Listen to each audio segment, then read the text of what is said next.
নমস্কার বন্ধুরা, উর্মির রান্নাঘরে আপনাদের স্বাগত। আমার আজকের রেসিপি আলুর চপ। আসুন তাহলে দেখে নেওয়া যাক আজকের এই ভিডিওটি।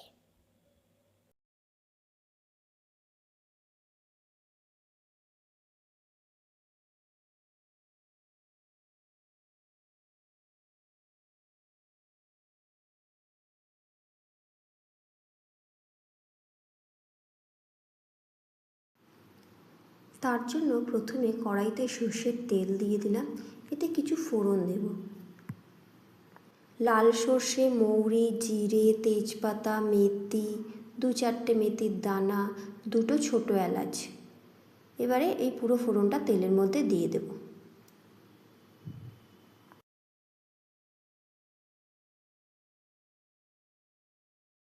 দুটো শুকনো লঙ্কা কুচি করে কেটে দিয়ে দিয়েছি। ভালো করে ভেজে নেব।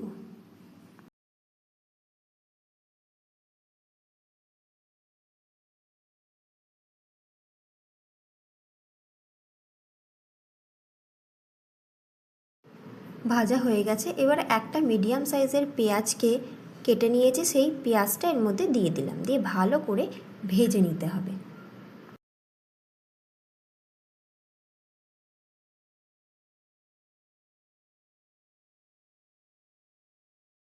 হাফ চামচ রসুন বাটা দিয়ে দিলাম। ভালো করে ভেজে নিতে হবে।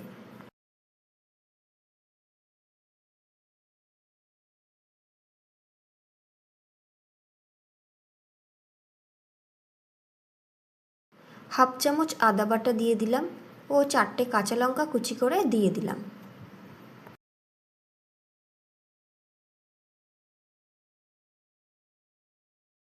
সব উপকরণগুলো ভালো করে ভেজে নিচ্ছি। এবারে 1 চামচ হলুদ গুঁড়ো, 1 চামচ কাশ্মীরি লঙ্কার গুঁড়ো, স্বাদ অনুযায়ী নুন, বিট নুন দিয়ে দিলাম। দিয়ে ভালো করে আবার কষিয়ে নিচ্ছি মশলাটাকে। অল্প চিনি দিয়ে দিলাম। এবারে আগে থেকে মিডিয়াম সাইজের 4টে আলু আমি সিদ্ধ করে রেখেছি, সেই আলু সিদ্ধটা এর মধ্যে হাত দিয়ে ভেঙে ভেঙে দিয়ে দিলাম।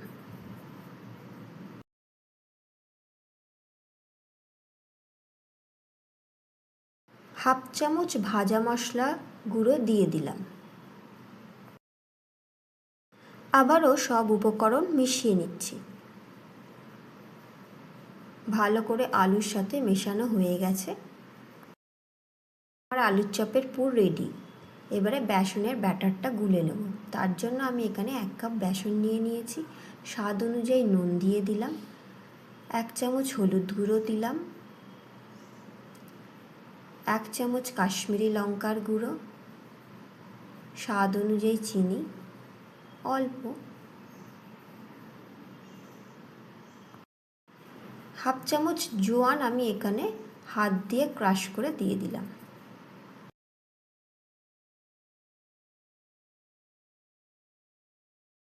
কালো জিরে দিয়ে দিলাম। 1 চিমটে খাবার সোডা দিয়ে দেব। দিয়ে সমস্ত উপকরণকে ভালো করে মিশিয়ে নেব। মিশিয়ে নিয়ে অল্প অল্প জল দিয়ে ব্যাটারটাকে ভালো করে মেখে নেব। দিয়ে ব্যাটারটা রেডি হয়ে গেলে সম্পূর্ণ ঢাকা দিয়ে 10 মিনিট রেখে দেব।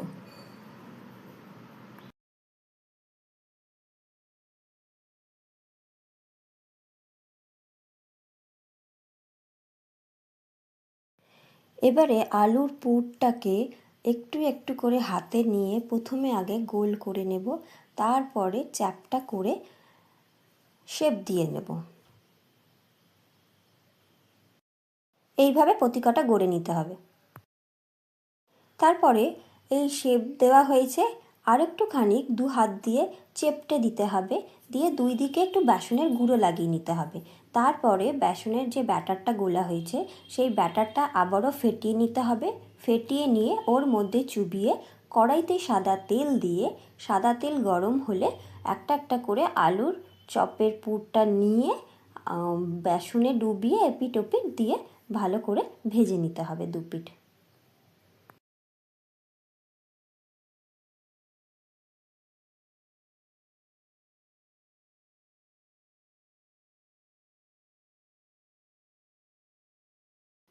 কড়াইতে বেসনটা ছেড়ে দিয়ে খুন্তি দিয়ে ওপর দিকে তেলটা একটু দিতে হবে, তাহলে ওপর দিকটা একটু ফুলবে,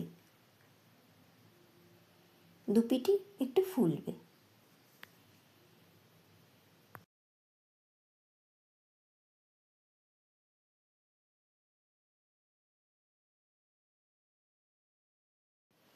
বেকিং সোডা দেওয়ার জন্য চপগুলো বেশ মুচমুচে হয়।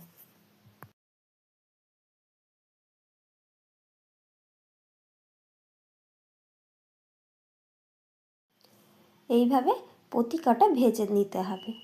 হয়ে গেল আজকে আমার রেসিপি আলুর চপ।